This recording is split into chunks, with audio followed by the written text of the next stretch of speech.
Glory to the Father, the Son, and Holy Spirit.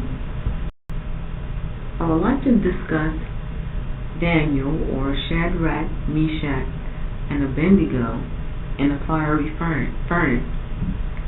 Because false prophets are telling people that God and His Son cannot handle a mushroom cloud.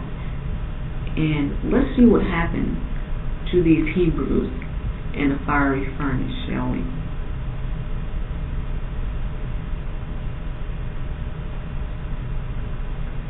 It states that Nebuchadnezzar ordered the fire to be heated 7 times hotter because they would not worship his gods.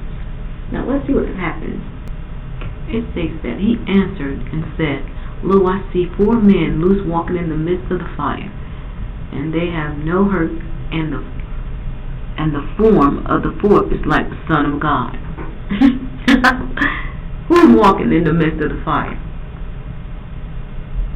You got Christ walking in the midst of the fire, 7 times hot.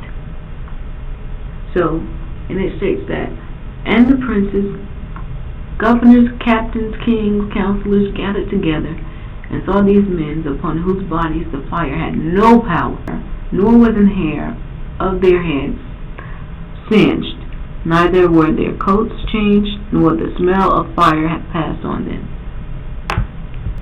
So I don't care if it's 6 nuclear bombs produced from clouds.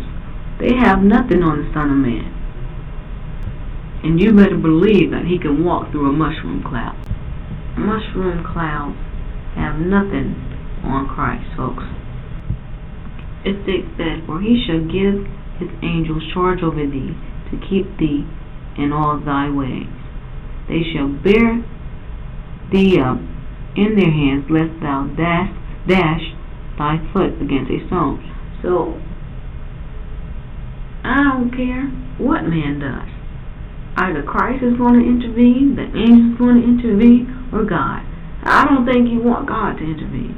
So bring on your bombs, your weapons, because no weapon formed against me shall prosper. Those who have an ear, let them hear what the Spirit is saying.